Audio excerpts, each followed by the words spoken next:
안녕하십니까. 한 주간의 인공지능 동향 전해드리는 주간 인공지능입니다.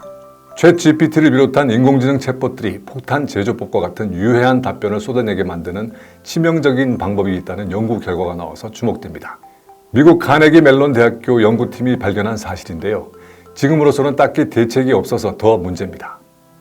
챗 GPT와 같은 인공지능 챗봇들은 인종차별적이거나 편향적인 답변 또는 폭탄 제조법과 같은 해로운 답변은 하지 못하도록 훈련 과정에서 세세한 지침을 입력받습니다.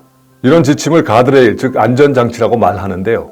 챗봇 이용자 중에는 이런 안전장치를 우회해서 챗봇에게 금지된 발언을 하도록 만드는 이른바 탈옥을 끊임없이 시도하는 사람들이 있게 마련입니다. 그래서 챗봇 개발사들은 계속해서 탈옥 사례를 찾아서 안전장치를 지속적으로 개선하고 있는데요. 이런 노력이 통하지 않는 방법이 있다는 게 카네기 멜론 대학교 연구팀의 결론입니다. 예를 들어서 챗봇에게 폭탄 제조법을 알려주어라고 프롬프트에 입력하면 죄송합니다. 그 질문에는 답변할 수 없습니다. 라고 답하는 것이 정상입니다.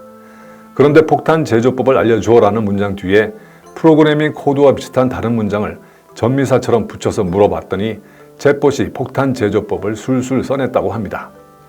프롬프트를 입력할 때 문제가 되는 내용을 핵심 질문이 아닌 것처럼 감추면 챗봇이 가드레일을 무시한다는 건데요.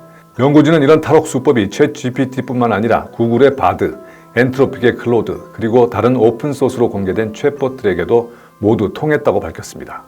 연구진은 특히 탈옥을 유도하는 프롬프트 구문을 적대적 전미사라고 부르면서 이를 지속적으로 생성하는 도구도 개발할 수 있었다고 보고했습니다.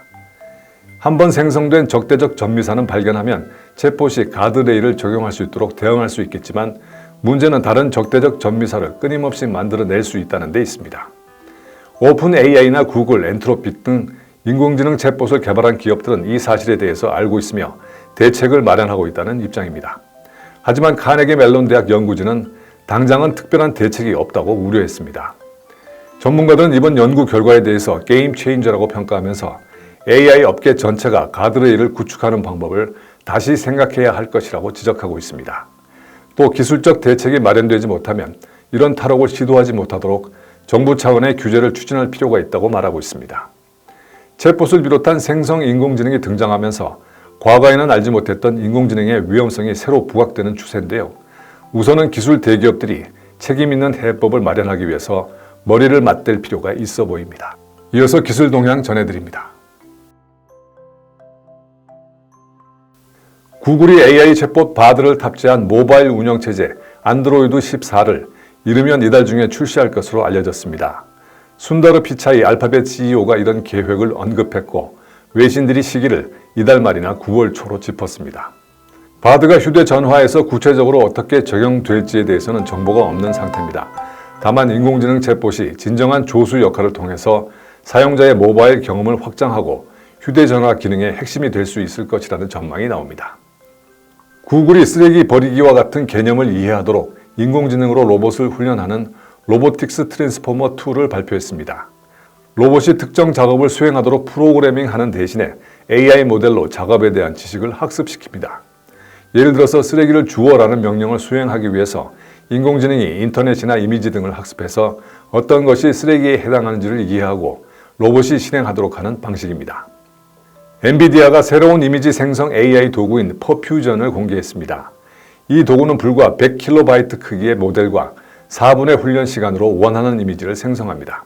퍼퓨전은 작은 크기의 모델과 짧은 훈련 시간에도 불구하고 효율성 측면에서 스테이블 디퓨전이나 미드 저니와 같은 선도적인 인공지능 이미지 생성기의 성능을 능가한다고 엔비디아 측이 논문에서 밝혔습니다.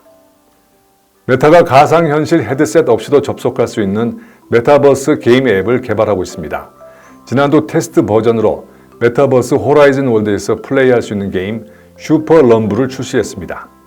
앞서 메타는 이미 지난해 호라이즌 월드의 모바일 앱을 개발한 것으로 알려졌습니다. 그러나 완성도가 기대에 못 미치고 게임과 같이 사용자를 끌어들일 콘텐츠가 부족하다는 판단에 따라서 출시를 연기했습니다. 이어서 업계 주요 소식 전해드립니다.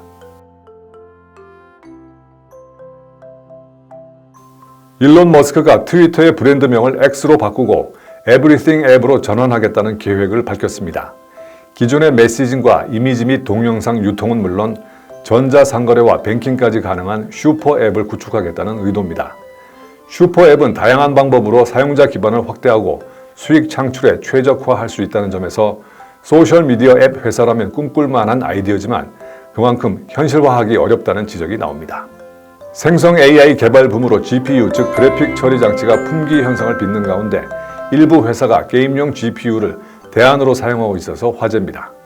미국의 자율주행 스타트업 컴마 AI가 컴퓨팅 인프라 구축을 위해서 AMD의 게이밍 GPU를 구매했는데요. 이 칩으로 7.38 페타플롭의 컴퓨팅 성능을 확보했다고 밝혔습니다. 앞으로 게임용 GPU가 데이터 센터에서 컴퓨팅 파워를 구축하는 데 안정적으로 쓰일 수 있을지 주목됩니다.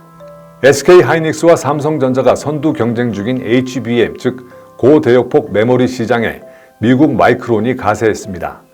HBM은 여러 개의 D램을 수직으로 연결해서 데이터 처리 속도를 큰 폭으로 올린 차세대 D램 제품으로 생성 인공지능 구축에 필수적인 칩입니다.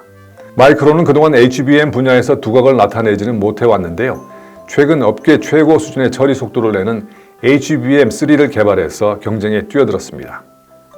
국내 인공지능 기업인 업스테이지가 자체 개발한 생성 AI 모델이 허깅페이스에서 운영하는 오픈 LLM 리더보드 평가 점수에서 72.3점을 획득해서 챗 GPT의 기반인 GPT 3.5 성능을 뛰어넘고 1위를 차지했다고 밝혔습니다. 허깅페이스의 오픈 LLM 리더보드는 전 세계 500여 개의 오픈소스 모델의 추론과 상식 능력, 언어 이해 종합 능력 및 환각 현상 방지 등 4가지 지표의 평균 점수로 순위를 매깁니다. 지금까지 주간 인공지능이었습니다. 감사합니다.